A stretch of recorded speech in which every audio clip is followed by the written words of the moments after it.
Welcome everybody to episode 11. This is Trae Young episode, baby, number 11 of Yep. the Talkin ATL Hawks podcast. And how fitting is it for this episode to be number 11, Trae Young's number? Because if you don't know, if you've been living under a rock and you've somehow not seen one of the greatest NBA buzzer beaters in recent history, then I don't know. Then you're about to hear all about this podcast. But before, we're not going to get into that quite yet. We're going to let it come on its own time. But to begin this podcast, go ahead and ask my buddies right here, Joiner, how you feeling, man? I know. Oh, actually, first off, before we even begin, I want to give a little disclaimer. I apologize for episode 10 being a late upload. That was my fault. I'm not too sure what happened. I could have sworn that I uploaded the episode, but for some reason I didn't. So that It's one, technology. It's technology. dude, if only y'all knew the kind of problems we were having before we start recording this episode. Look, technology has not been kind to us, but yeah, we're trying to figure out how to get Joiner to stop sounding like RoboCop. But it was weird, man. Y'all have no idea. It was crazy. Yeah, but we eventually got it. Yeah. But Joiner, but I wasn't. But yeah, we did think he was trolling. But Joiner, man, how you feeling? You know, our last semester or the next semester starts tomorrow. Tomorrow, yeah. yeah. You know what? I feel great. It should be a fun semester. Even though it's a bit cold outside. Speaking of ice, Trae Young, it snowed. It snowed in Georgia, dude. It's for the first time perfect. in a long time. And guys, do we think that it's because of Trae Young's buzzer beater that we got all that snow out there because of ice Trae Young? It is. He brought the snow from Utah to Atlanta with his buzzer beater, man. He made it icy, dude. That's what I'm thinking. I'm trying to think because not only did we get not only did it snow, we got snow. And We look, got it's snow. Like, who knows? If Trae ever wins MVP, we might get like 12 inches of snow, like a whole foot of snow. You know, you just never know. No, our entire state is going to shut down if that happens. It already has. It already has. Our entire state. Literally, the game got postponed yesterday because of this snow. It already has been shut down. So Yeah. well, So, yeah. I mean, but no, maybe I know. I'm feeling great. Should be a fun semester, and can't wait to talk more Hawks basketball with you guys throughout this next couple months.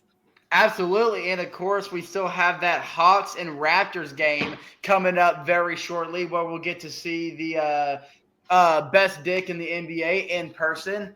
You all got your tickets, right? Did y'all get your tickets? Yes. This week? Yep. What Well, section are I'll y'all go. in? What section?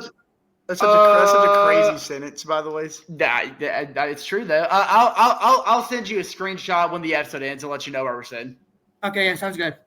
But yeah, so well, like Andrew and John mentioned, because of the severe weather and hazardous icy conditions. Which, by the way, according if this was anywhere other than Georgia, I was doing something so cool there. okay, sorry. No, Go go ahead. ahead. No, I don't want to ruin it. Go.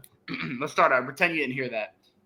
Due to severe weather and hazardous icy conditions, as stated by the ESPN app, the Hawks and the Rockets game as of Saturday, 3 p.m., has got postponed, yet no current rescheduling date has been announced. So because of that, we're just going to preview the end of the Western long out west road trip that the Hawks are coming back from with a banger of a game Tuesday night between the Hawks and the Jazz, and then not a bad game, but a very rough one to watch. Disappointing Thursday fourth night. quarter. Disappointing fourth. Yes, when the Hawks played in Phoenix, and then we'll just kind of preview what the Hawks have next because it does not get any easier. So what was so cool about that? You didn't. I was doing like a little newscast. Yeah, but I was gonna say something, and you made it seem like I was stealing your I was line. doing like a newscast. No, that wasn't cool. What I was gonna say was, if this was anywhere other than the South, this weather would not be quoted as severe. This is For sure. Hazardous. this is like everyday stuff in like Missouri when it gets around. Minnesota, because I've experienced it of living in Minnesota for a little bit. So yeah, like this is nothing in Minnesota, honestly. Yeah, Like, you can still get to school in Minnesota because in this weather, but we went to Colorado. like the South the South isn't accustomed to all this, so like No. I get it, but I mean, yeah, We but, literally went to Colorado in February, like 2 to 3 years ago, and I'm talking about it was almost 2 feet of snow, and everybody was still out and about like it was just an everyday thing. Like it didn't phase anybody. But if we ever got 2 feet of snow in Georgia, it'd be like the COVID vaccine. It'd be like the COVID. Like nobody would be allowed to leave their houses. Yeah, like like our entire state would shut down. Like everyone would be forced to stay inside. Like, yeah. Hey, and you know, chaos.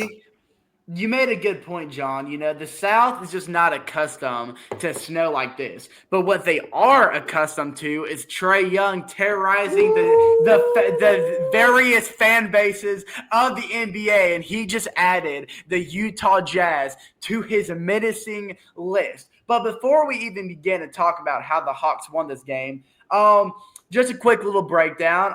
Of course, this was Tuesday night. This was our 5th game of the 6-game road trip. The Hawks playing in a struggling Utah who was without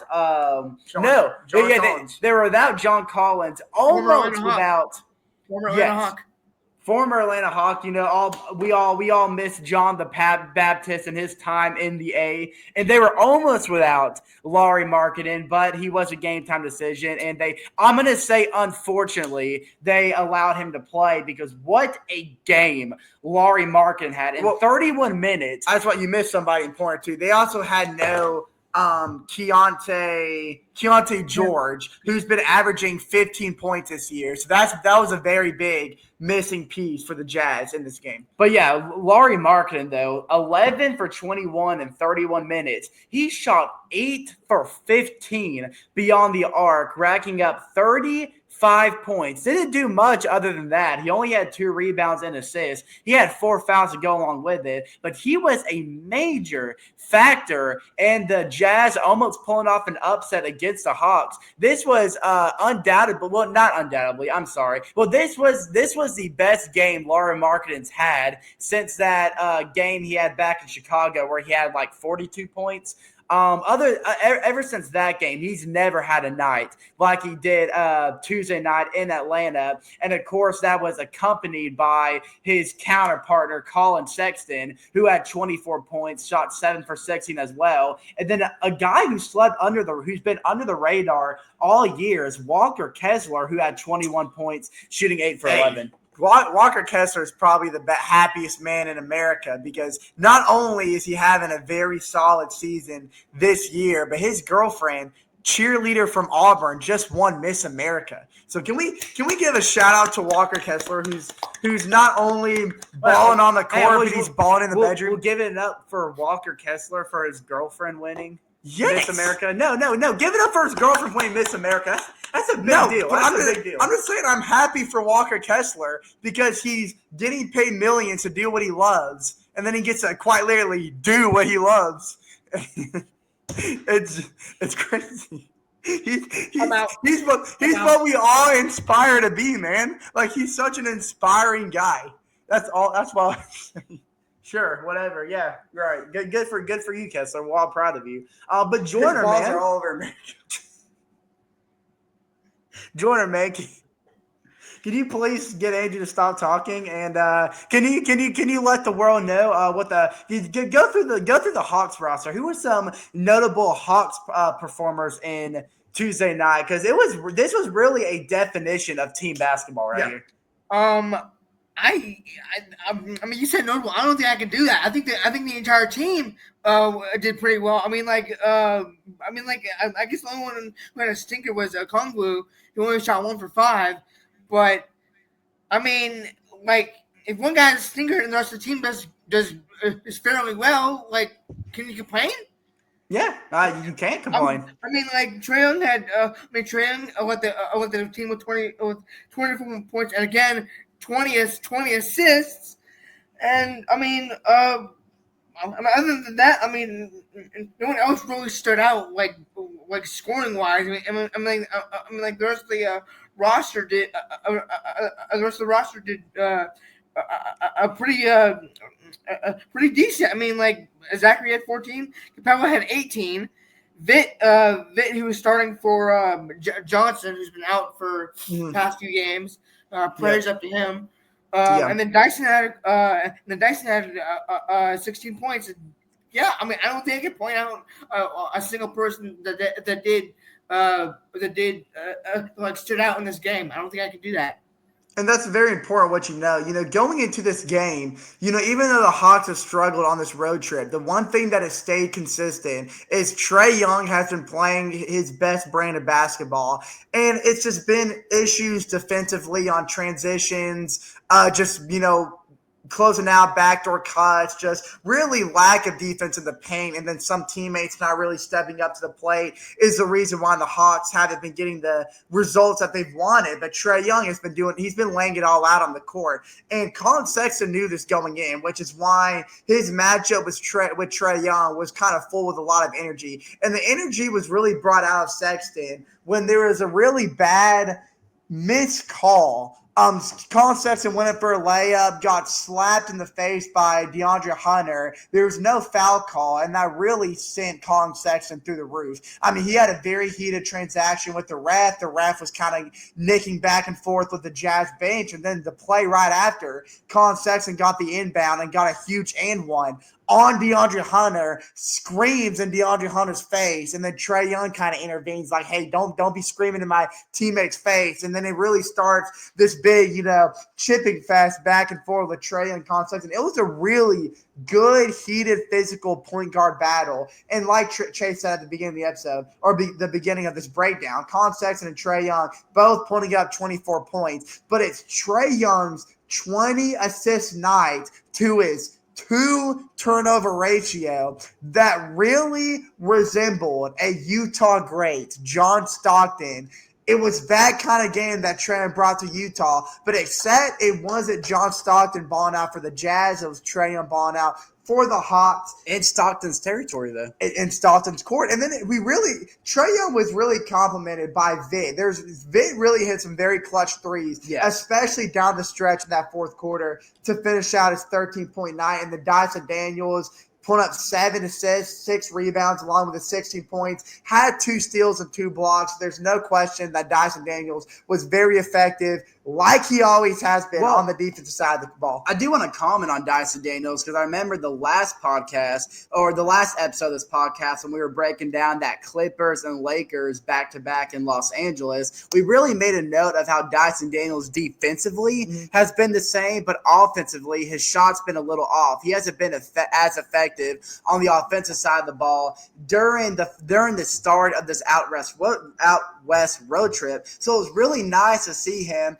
come to this game in Utah where it was a really big back and forth affair. So in a game like this, we really needed a good offensive performance from everybody, including Dyson Daniels, and that's exactly what we got from him. Like you said, 16 points, shot 7 for 12, 50% beyond the arc. And of course, Dyson Daniels is always going to be Dyson Daniels on the defensive end of the ball, so we don't have to worry about that. So it was very comforting to see Dyson get back into that offensive side of his game. And I also want to point out former Atlanta Hawk Patty Mills had a very surprise showing in that first half of the game. That dude, Patty Mills was completely shut down the second half. But before halftime, he shot the lights out from beyond the arc. He started 3 for 3 with 3 straight contested three-point shots, which really sent the Jazz on a pretty big run to start the game, which kind of got the Hawks on their toes early. But since then, after shooting 3 for 3, he shot 0 for 6 after that. So the Hawks counted him very well, but I did want to shout that out because Patty Mills was very fun to have in Atlanta. So even though it kind of got me worried at the start of the game, it was fun seeing Patty Mills ball out against his former team. But I think it's time we pivot, Chase, and I'll let you start this off to what really capped off the night and what really drove the NBA headlines crazy on that Wednesday night. Tuesday night. Okay. But it was the fourth quarter really set the fourth quarter alone kind of just defined what this entire game was. A back and forth affair. It was a matter of huge possession after huge possession. What the Hawks would do, the Jazz would come back and do the exact same thing. And it wasn't towards the end of the game that the Hawks finally got what we thought was an edge, where we pinned the Jazz in a really tough position. In the final seconds of the game, we had a 3-point lead, 121 to 118, and the Jazz called a timeout, so they got to inbound it from their end of the court, but that gave the Hawks time to get their best defensive players out there, the players that could guard the perimeter well, to make sure they do not hit a game-tying three. And that is exactly what Quinn Snyder and the Hawks did. However, Colin Sexton continued to hit one of the most unbelievable contested shots on the left side of the arc I think I've ever seen to momentarily stun all of Atlanta. But what happened next, I'll just let you see the rest. Well, but before I'll go ahead and throw this on the stage. But before we show the replay, I guess I can do it as we show the replay. Yeah. So, John, are you seeing this well? Are you seeing it? Yeah. Okay. So this is something that I want to point out that I absolutely love. So notice how you talked about the situation. It's a 3-point game, 8.8 seconds left. What the Hawks want to do most is disrupt the play early to force the Jazz to have to take a bad shot. And that's what they did. Because notice Dyson Daniels getting his arm around Lauri Markkanen, who was obviously going to be an obvious target for the Jazz off the inbound, to disrupt the inbound and almost get the steal. But, of course, Colin Sexton disrupted right back, snatching it out of his possession to get the ball in his possession, then step back on Vitt, drain the three. I'll turn the closed captions off. I will say, while you're doing that, though, notice what the Hawks did at the start of that possession. We only had Dyson Daniels guarding the paint. That's not – look, because we had Clint Capella follow the screen to Lauri Markkanen, who was trying to get open for three. Because what the Hawks are trying to do is it's okay. We were okay with the Jazz getting two here. All Quinn Snyder wanted was no threes whatsoever. So if we could have Dyson Daniel on a big man like Kessler, as long as he could interrupt like he did the inbound to Kessler, then the Hawks are okay with whatever happened next. And the only unfortunate part was it landed in Colin Sexton's hand, and he just hit an unbelievable contested shot. Nothing wrong defensively the Hawks did here. But yeah, and then of course, step back on Vitt right in front of the Hawks bench. Now notice how the Hawks had no timeouts. The Jazz had one. So Trae Young noticed the situation. Noticed the Jazz were hustling back on transition. So Trae Young's clapping his hands at Dyson, wanting the ball quick, just so he can have as much space as possible to keep the defense on their heels and get the best look possible. And now, mind you, this has been a back and forth battle between Trae Young and Colin Sexton all night for the entire 4 quarters. So it was only fitting that this happened right in Colin Sexton's face, right from beyond the half-court mark, and just drilled it. And then, of course, he had to wave goodbye to the Utah fans. Just keep your eyes on Trae Young, because, of course, he always has to make some kind of gesture when he hits a ice-cold game winner like this, a 50-footer game winner. But John, what did you like about this play? I'll play it again while John gives his commentary. I mean, would I rather have had this? Honestly, I don't know. Would I have rather had the steal and then the game, at 121, 118? I mean, I don't know, because that shot, that just that just proves that Trae Young deserves to be the MVP. But I mean, was that a nice shot by Sexton? Yes. Was it an even better shot by Trae Young? Yes, but I don't know. I think I would. I think I would have rather had the stop, because that was a tough shot, and the chances of that going in. Well, even if it is Trae Young or someone like Trae Young or Steph Curry who can nail those shots, it's still pretty low. But still great shot by Trae. I'm glad that went in, but I mean, I'm still think I would rather have the steal by Dyson.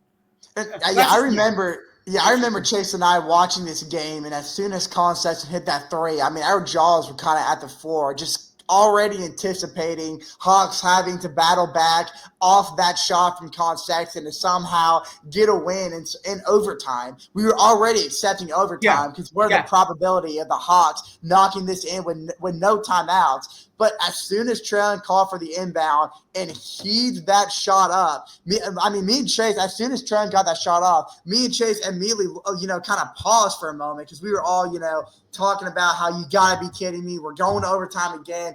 This road trip's already been tough on our legs, and now we're going to have to carry the weight of overtime. 5 more minutes will do, terrible things to a team that's exhausted.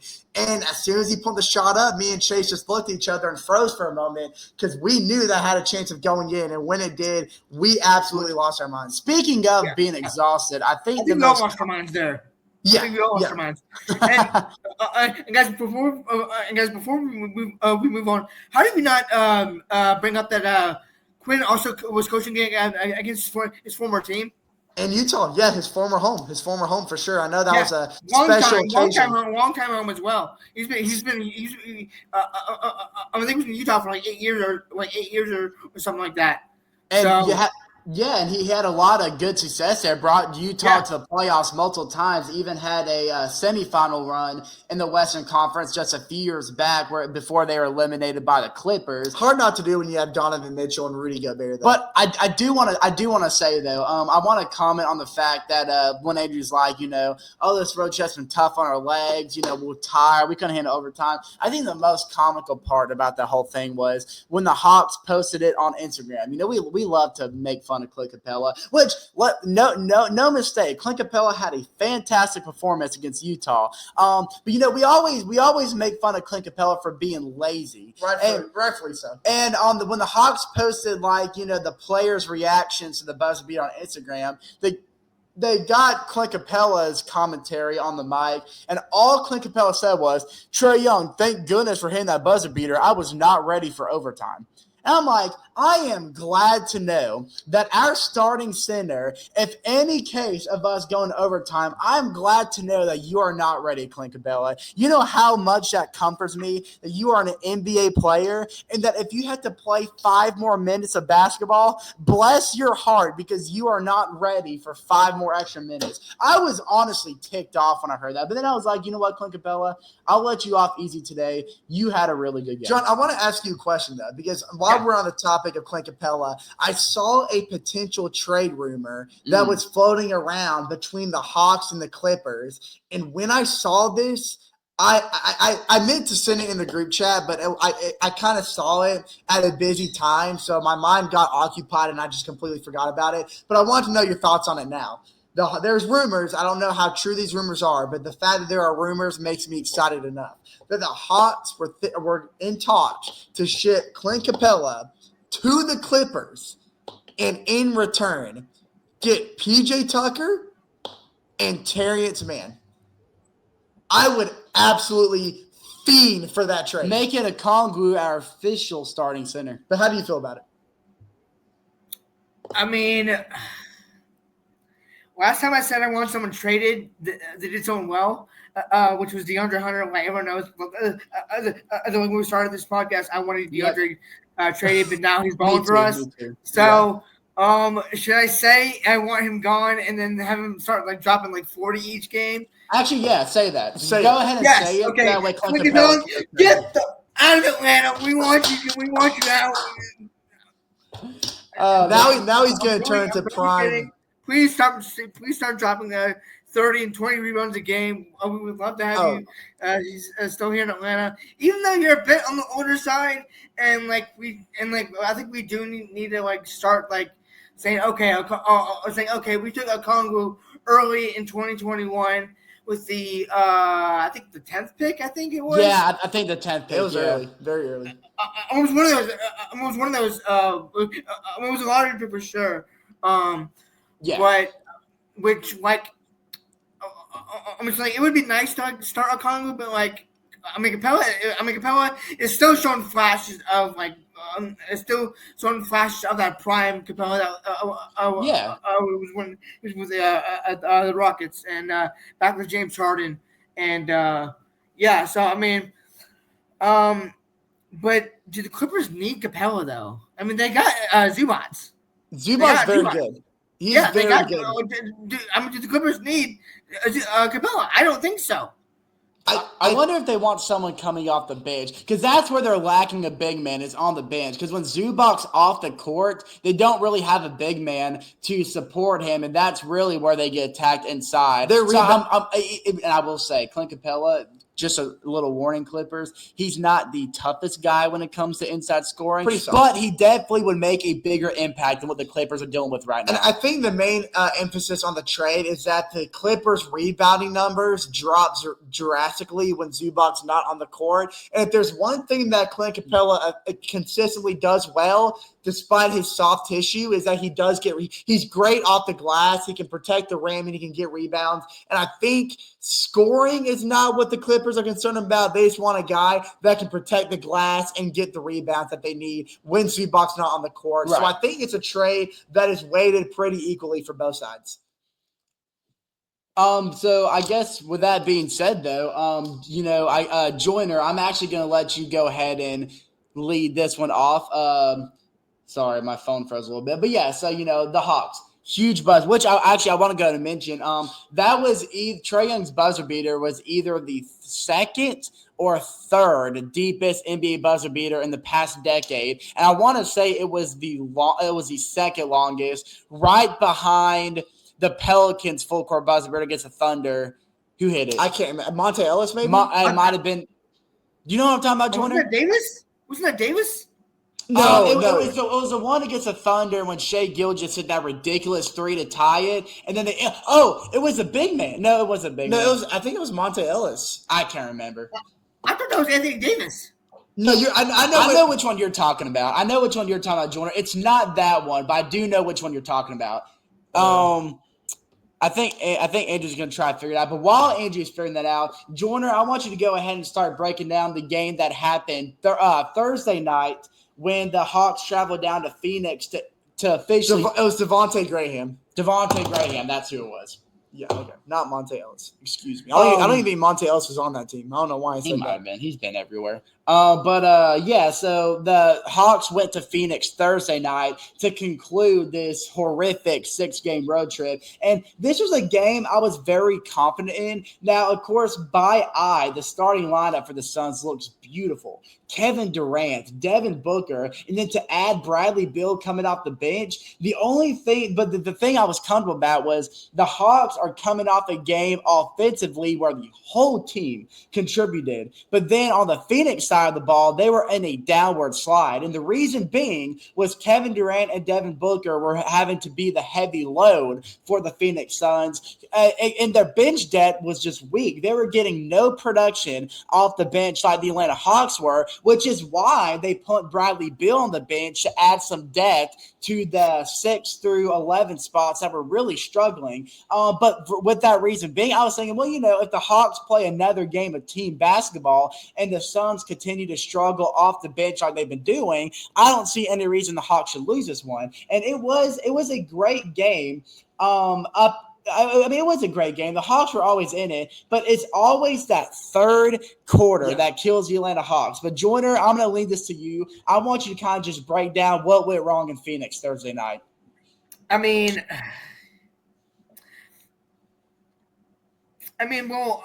again, we had Jalen Johnson because he's been dealing with what is it? I think it's like his heel, right? It's his heel. Yeah, his heel. I think so. Yeah, something on his heel. Leg. Zachary only shot the ball 4 times. Yeah, very quiet night. And made 2 shots. I'll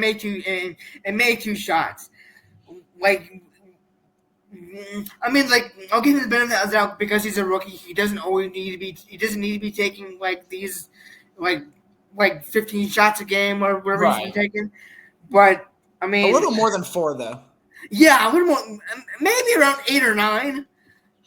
Yeah, would be preferred. Preferably, yeah. Yeah, preferred. Yeah, that would be preferred. But it doesn't seem like. It didn't seem like the entire team shot a lot of shots besides Trae Young and Dyson Daniels, Because like the only other guys that like shot like above 10 shots besides Daniels and Trae Young were Capella and Bogey. Yeah. Um, Yeah, it was a very nice night for Bogey. Probably one of his best games he's had all season, taking into consideration that he hasn't been on the court on a consistent basis. That was really nice to see Bogey drop a smooth 17. Shooting 7 for 11, yeah. Yeah, and so like, I think that the thing that hurt us was like we mentioned earlier, the Suns bench. Well, I guess they didn't do so well, but like both Bradley Beal and Grayson Allen had 20 plus points off the bench. Yeah, they both had that.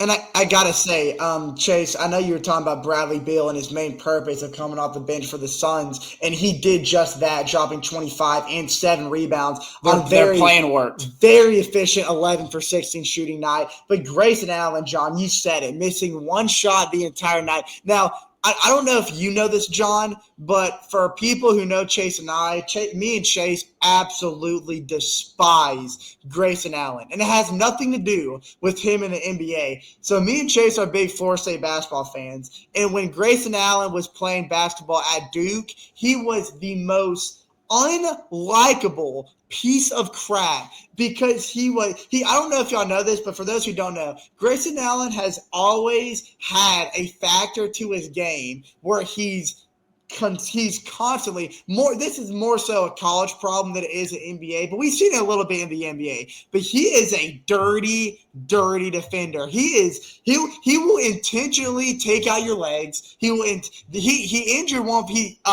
Fractured a Florida State player's ankle because he was on the bench, and as Florida State was in transition, he stuck his foot out to intentionally trip the player, and it ended up fracturing his ankle. That's just the kind of guy Grayson Allen's always been. But I can't deny that he is one of the best shooters in the NBA right now off the bench, shooting 5 for 6 from the three-point line, 23 points. He was a deadly factor to the Suns, especially in that third quarter. Because mind you, before halftime, the Hawks won that second quarter 41-30. So we were gaining a lot of much-needed momentum going into the break, giving the Hawks and Quinn Snyder time to figure out a way to slow down the key scorers like Devin Booker and Kevin Durant. And while we did that, in the third quarter, it was purely taken over by the bench debt and Bradley Beal and Grayson Allen, and that got the Suns to a 10-plus advantage going to the fourth, where the Hawks played a very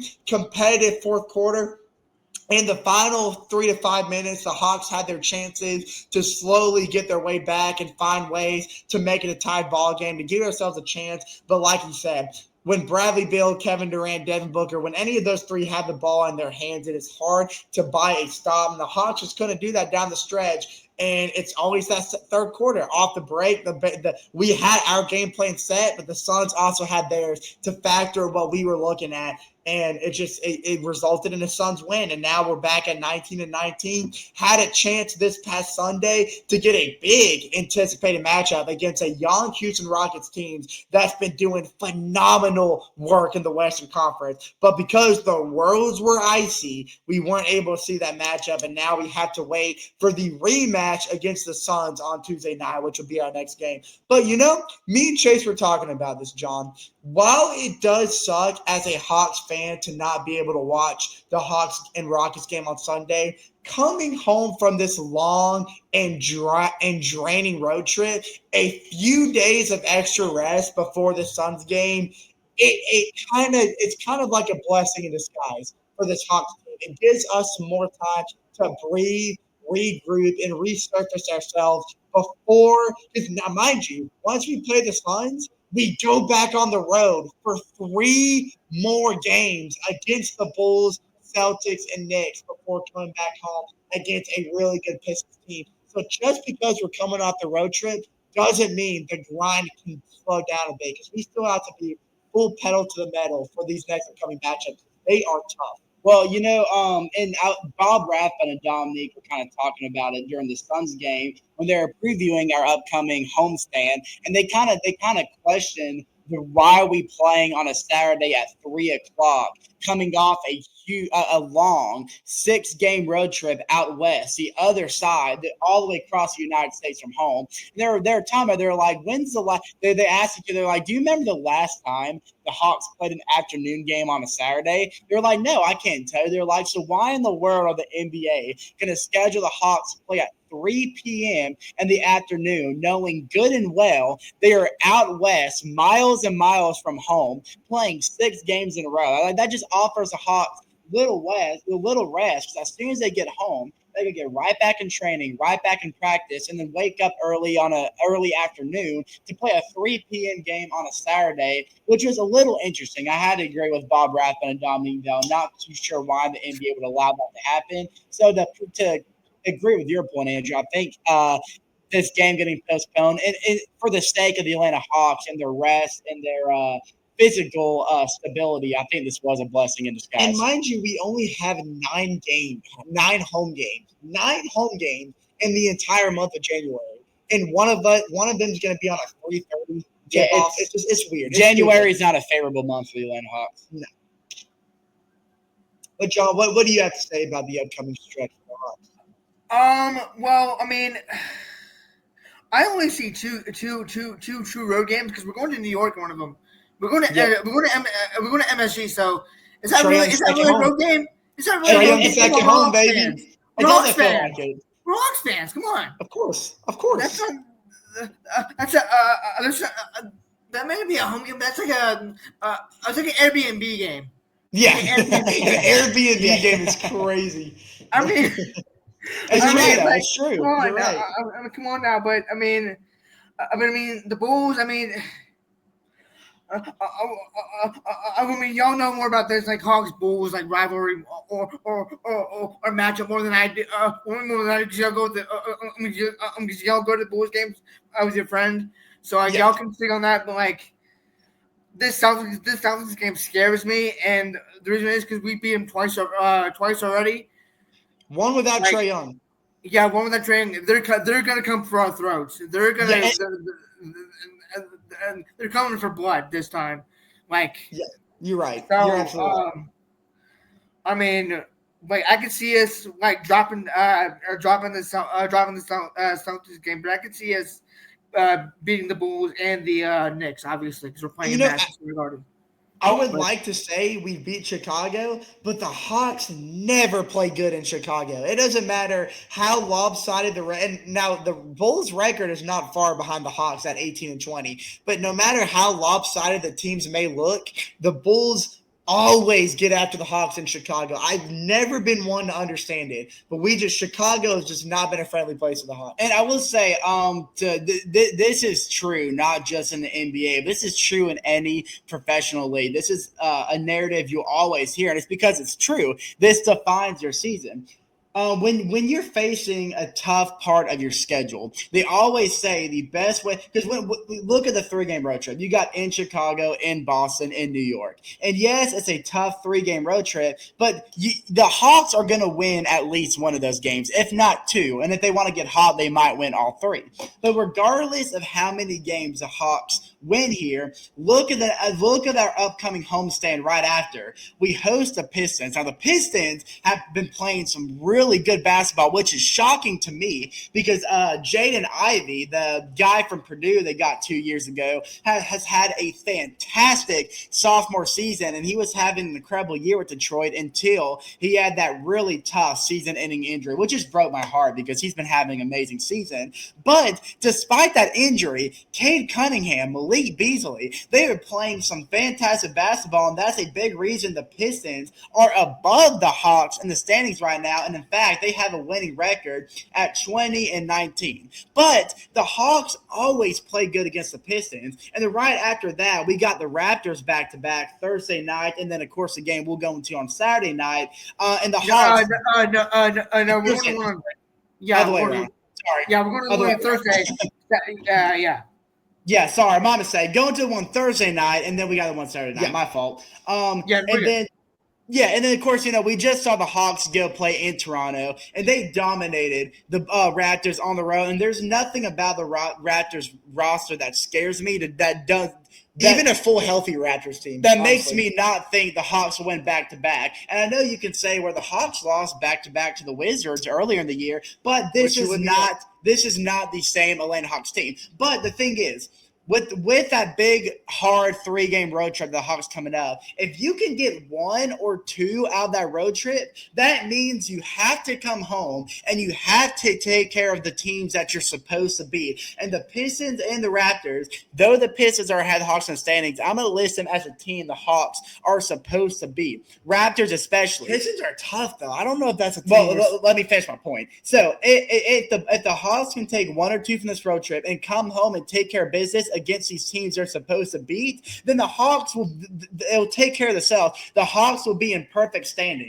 And you didn't hear my rant against Detroit, but I know Cade Cunningham and Malik Beasley are playing fantastic basketball right now. But in recent years, the Hawks have played fantastic against Detroit, and we of course played the Pistons earlier in the year and took care of business just fine. That was when they had Jay and Ivy. So I'm not going to say that's a game the Hawks are supposed to win, but I feel comfortable about us winning that game. And another thing on the Pistons is, which I'm sure this is not going to come to effect by the time we play Detroit, but the Pistons are heavily pursuing John Collins from the Utah Jazz. So there is a chance. That come that Pistons game, they could have John Collins on the roster. I'm not sure if that's ever going to go through, but if it does, that'd be a great acquisition. Which is actually good for Detroit. I'm happy to see the Pistons start to have a future, because for a while it kind of seemed like they had no sense of direction, but it kind of seems like they finally had that foundation with Cade Cunningham and Malik Beasley and Jaden Ivey, if he can come back and play just as good as he was before a season-ending injury. It's crazy what a year can do to a team, because if you look at where they were in the Eastern Conference, they had 4 wins this time last year. They had 4 wins, and now they're sitting at 20-19. So shout out to Detroit for real. But is there any other thoughts y'all guys want to spew out there before we wrap this episode up? I think we just about covered everything. Yeah, I think there was a few things that I sent to y'all. Go for it. So Bleach Report posted this thing on Instagram saying predicting the Hawks record. They're predicting this to go 41-41. What are y'all's thoughts? The way the season has gone and the way that history always tends to repeat itself, the Hawks are the definition of mediocrity in the NBA. And wouldn't surprise me, because every time we win, we lose. Every time we win, every time we lose, we win. It's the same story for the last 5 years. We're never going to be bad. We're never going to be great. We're always going to be dead slap in the middle unless this team can get rolling. So it's not a bad take. I would hate it, but it's not a bad take. It's just a reality that we have to come to terms with. And one more thing, too. I'm gonna send you all this. I'm in a group chat too. The Hawks are 14-6 with Trae Young, Johnson, Hunter, and 5 of 13. 5 of 13. Any of them are out. So we need all got through those guys healthy. I saw that. You're right. We need Jay and Johnson back to this stretch. 110%. I saw the exact same thing, John, and it alludes to a point we made in the last episode when we were talking about Trae Young, obviously Dyson and JJ. Those are it's a 3-headed monster for the Atlanta Hawks. But if you take one of those pieces away, if you take one of those pieces away, it messes with the chemistry. And this was a big reason I think the Hawks struggled in their matchups with the Lakers and not the Clippers because Jay Johnson came back, but the Lakers and the Nuggets, because offensively we didn't have the same rhythm because the 3-headed monster wasn't attached. So but when they're all 3 together and the chemistry is as strong as it was when the Hawks were on fire, it really felt like the Atlanta Hawks were unstoppable. Yeah. So doesn't surprise me at all. But yeah, any other thoughts y'all guys want to spew out before we hit the road and come back and hopefully have a lot of great things to say about the Hawks team? I'm good. No, I'm good. All right, Chase. Well, So take us on home. with that being said, of course, thank you for tuning in to episode 11, Trae Young episode of the Talkin ATL podcast. I promise that I will have this episode up in normal time, and we won't have an incident like we did last time. But when we do make the upcoming episode, we will be previewing our matchup against the Suns, Bulls, and the Celtics. So like Andrew said, hopefully we'll be coming back to y'all with some great news. But until then, Not previewing, recapping. But until then, I'm Chase. Got my buddy Andrew, our buddy John Joyner. Can't wait to see him tomorrow. And we will see you next time. Come on.